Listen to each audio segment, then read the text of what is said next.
Hi guys and welcome to Bomb Anime. It's your girl Ruka. And Big Boy Summer here. And it's about that time. Summer anime season is almost upon us, and we have another list of anime you might want to keep an eye out for.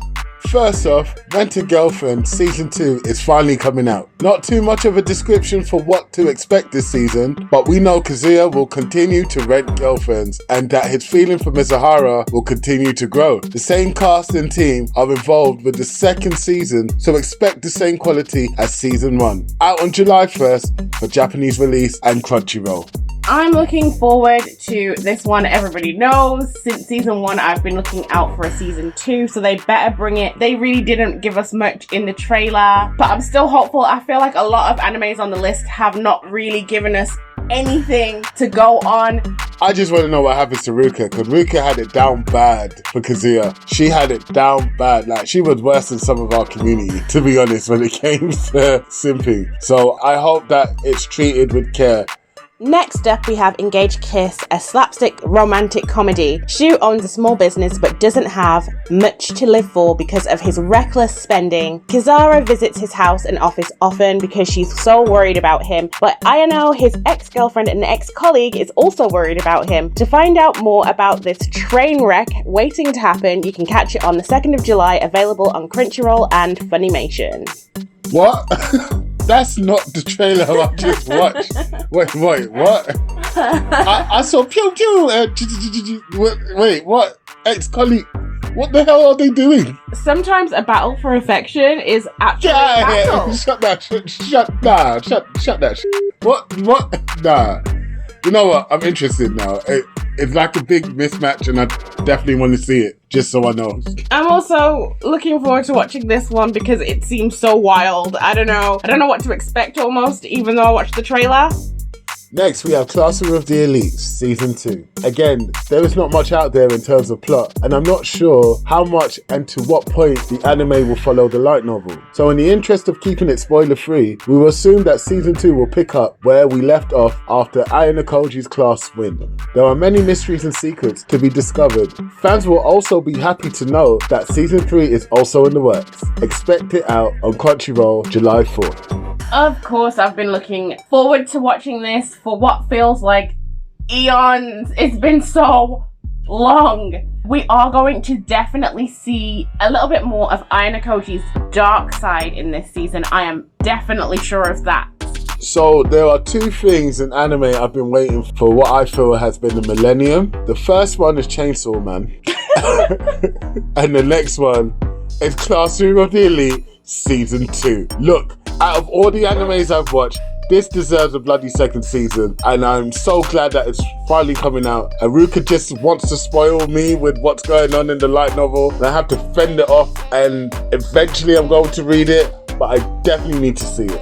Next, we have Tensai, Kenja, No Isekai Life, our first Isekai on the list. It follows Yuji, who works for a black company. After taking his overtime work home, he gets a message on his computer saying he's been summoned to another world. Complete with all the usual game-like features, he tames a slime when he arrives and becomes a tamer, but then suddenly gets another profession of sage that awakens magical powers in him. We all know that it gets lit when a slime and a sage gets together. This one is out on Crunchyroll from July 4th. It's giving me Rimuru Summer vibes. It's giving me best water user in the whole of anime. Fight me, I will fight you back. Because Rimuru is the best water user in the whole of anime. He killed the whole army using just one water droplets over and over again. It's giving me Koku. I am definitely looking forward to this. And do you know what? It's like when I watched The Skeleton Knight from Another World, and I kept comparing it to Overlord, but it came into its own. I expect this to do the same, and I feel like it will.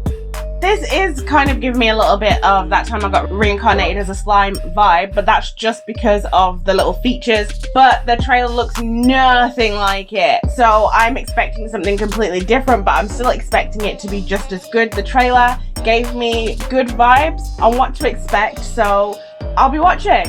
Next up is Uncle from Another World. 17 years ago, Takefumi's uncle fell into a coma after Truck Queen did his worst, and he was isekai'd away to another world, where he was a heroic guardian. He wakes up and computer games are still the thing he loves the most, but now he's awake, it's up to Takafumi to catch him up on history, including almost 2 decades of modern anime tropes, smartphones, and the traumatic outcome of the 90s console war. Out July 6th and streamed worldwide on Netflix. I think this one is going to be funny.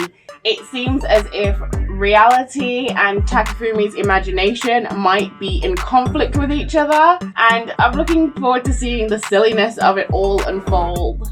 I wonder if they're going to go dark with this, because it looks funny on the outset, but they could go really dark. Like, they could go the dementia aspect, they could go the mental health aspect. I know it sounds bad and I'm bringing the tone down, but I feel like it'll be interesting if they went that way. But I'm intrigued to see how they go with it. Well, damn! Next, we have My Stepmother's Daughter Is My Ex. The trailer for this is really quirky, with the two main characters discussing the fact that they now have an anime adaptation and if it even matters one way or the other, which I think is quite cute. With this one, the title pretty much explains it. 2 kids are dating, and as they move on to high school, they decide to break up, only to find that their parents are getting married to each other, and now they have to live as siblings. They both decide to accept this so that they won't ruin the happiness of their parents, and the first one of the two to feel attraction will lose. What on earth could go wrong? This one is out on July 6th. Okay, is this a pentai? Like, on a level, this is a pentai, right? Did the pentai sneak in? I mean, you know I have to say pentai, but you guys know exactly what I mean. It snuck in, didn't it? I think this one is going to be cute, like I already said. And you know what? It kind of makes me feel like Kaguya-sama Love is War kind of vibes, where they're both trying to see who will admit to feelings. Okay, I can see where you're going with that if it's definitely not pentai. Next, we have Call of the Night. With Vampire Nozuna and Human Ko getting to know each other. Ko wants to become a vampire, but it's not easy to come by. Even after Nozuna invites Ko to spend the night, waking him up with kisses with a little bit too much bite, things get even more complicated when a cute girl from Ko's past shows up to compete for his attention, putting his budding romance with Nozuna to the test. Out on the 7th of July, and you can watch it on High Dive and Crunchyroll. So is this like an interspecies love affair? I don't know, like the undead versus human. Okay, so here we have a weird ass love story, possible triangle. I'm not sure what to expect with this one, but I'm still gonna watch it because it looks weird as I don't know if I'm interested, because it sounds like the cool stuff that I will find cool, which is the actual supernatural bit and the fact that there's vampires and this, that and the other, will take a back seat to the love story, and I don't know if it's my cup of tea. I might be wrong, so obviously I'm going to watch it to find out. If you're looking for something sweet, you might want to give When Will Ayamu Make His Move? Yotomi is the president of the Shogi Club and is convinced its only other member, Ayamu, has a crush on her.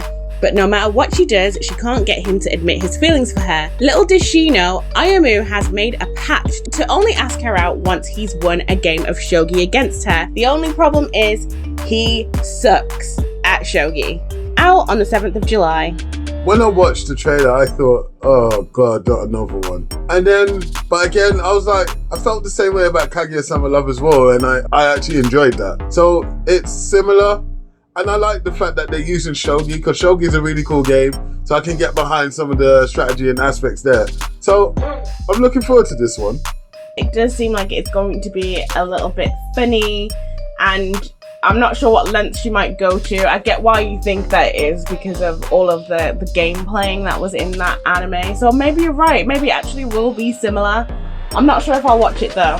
Shadow's House Season 2 is hitting our screens everywhere. Season 1 started well, and by the end of it, had us questioning everything. In this second season, it looks like Emily Ko and Kate have teamed up for new goals, and they are questioning things alongside with us. This has them looking for allies, to get Kate a position as a star bearer, as well as trying to put the puzzle pieces together. What is Shadow's House? And what's happening to the children's building? And just how long can they hide from the adults? Out 8th of July, and as usual, you can stream it on Crunchyroll.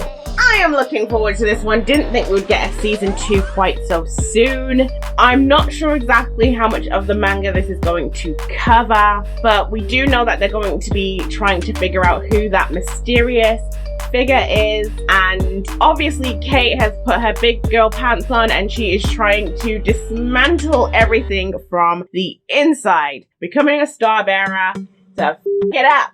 So I'm looking forward to this. I haven't watched Shadow's House. I have no idea about this anime. I don't know, and I listened to Ruka's video that she did by herself about it, and it sounded interesting then, but then my list got bigger and I didn't watch it still. Next on the list may be an interesting watch. In Black Summoner, Kelvin wakes up in a strange new place with no memories of his past life because he traded his memories for powerful abilities. He is a summoner that somehow gets the very goddess who brought him here to become his first follower. While in this new world, he discovers his love for battle and so begins his epic adventure to become a part of history. Out the 9th of July, and you can catch it on Crunchyroll. I'm down. Up is down, down is me. I'm down. He summons monsters, and he had the goal to summon a goddess. I'm down. That's it. I'm down. Say nothing more. He's done everything I want in the anime already.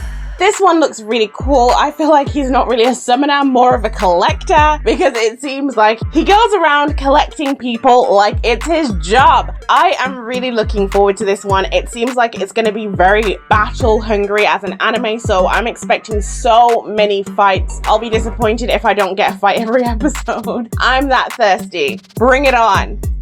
Next, we have Danmachi Season 4, and everyone should expect this one to be much darker than the previous seasons. It's going to pick up where it left off from Season 3, where our favourite characters will be exploring the lower levels of the dungeon, the Great Falls, encountering new threats and discoveries. In this water city, out on the 22nd of July, and available on Crunchyroll.